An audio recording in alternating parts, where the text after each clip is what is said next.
చిత్తూరు జిల్లాలో కొత్త ఎస్పీలు పేకాట రాయుళ్లపై విరుచుకుపడుతున్నారు. దీంతో గ్యాంబ్లింగ్ ముఠాలు బెంబేలెత్తిపోతున్నాయి. తిరుపతి అర్బన్ జిల్లాతో పాటు చిత్తూరు పోలీస్ జిల్లాలో పేకాట దందా జోరుగా సాగుతున్నట్లు చెబుతున్నారు. తమిళనాడు, కర్ణాటక శివారు ప్రాంతాలలో బెట్టింగ్ బంగారాజులు రెచ్చిపోతున్న విషయాన్ని గుర్తించిన పోలీసులు పెద్ద ఎత్తున దాడులు చేసి వందలాది మంది జూదర్లతో పాటు నిర్వాహకులకు అదుపులోకి తీసుకుంటున్నారు. నిర్వాహకుల్లో అధికార, ప్రతిపక్ష నాయకులు ఇద్దరు ఉండడం విశేషం. చిత్తూరు జిల్లాలోని గ్రామీణ ప్రాంతాల్లో జోరుగా పేకాట జరుగుతోంది. గ్రామ శివార్లతో పాటు గ్రామంలో పలుకుబడి కలిగిన పెద్ద మనుషుల తోటల్లో భారీగా దందా సాగుతోంది. రోజు లక్షలాది రూపాయలు చేతులు మారుతున్నాయి. జిల్లా వ్యాప్తంగా సత్యవేడు, జీడినెల్లూరు నియోజకవర్గాల పరిధిలోనూ యాదమర్రి, మదనపల్లి, పొంగనూరు, కుప్పం శివారు ప్రాంతాల్లోనూ ఎక్కువగా పేకాట సాగుతోంది. తమిళనాడు, కర్ణాటకతో పాటు అనంతపురం, కడప, నెల్లూరుకు చెందిన పేకాట రాయుళ్లు వాహనాల్లో వచ్చి మరీ మకాం వేస్తున్నారంటే ఏ స్థాయిలో దందా సాగుతుందో అర్థం చేసుకోవచ్చు.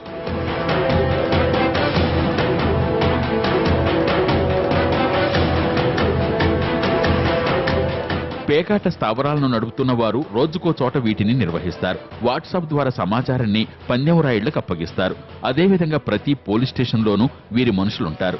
రైడింగ్ గురించి ముందుగానే వాళ్లు హెచ్చరిస్తారు. ఇందుకోసం భారీగానే తీసుకుంటారు.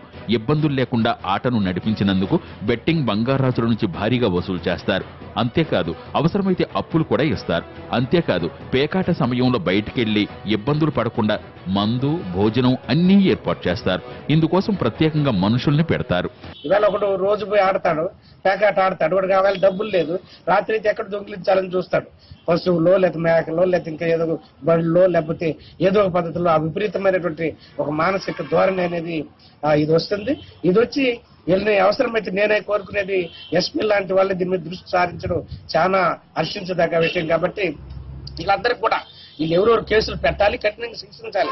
అదే టైంలో వీళ్ళందరినీ కూడా కూర్చోబెట్టి వీళ్ళందరూ కూడా మానసిక నిపుణుల ద్వారా సామాజిక బాధ్యతని, సామాజిక స్పృహ వచ్చే పద్ధతుల్లో వీళ్ళందరూ కూడా కౌన్సిలింగ్ చేయాలి.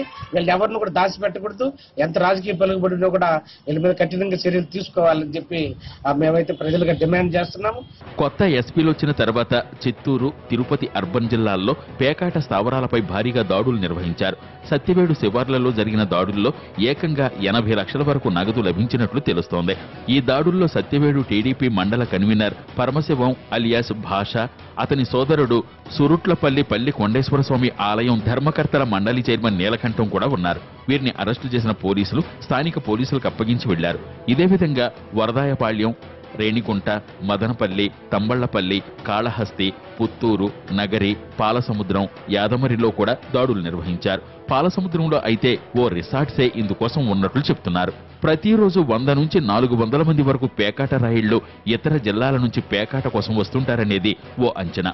వీరిలో దశ తిరిగిన వాళ్లు డబ్బులతో తిరిగి వెళ్లేవారు పదుల సంఖ్యలో ఉంటారు.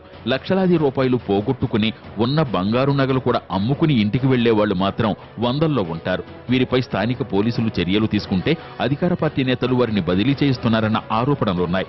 ఇప్పుడు కొత్తగా వచ్చిన ఎస్పీలు చొరవ చేయటంపై హర్షం వ్యక్తమవుతోంది.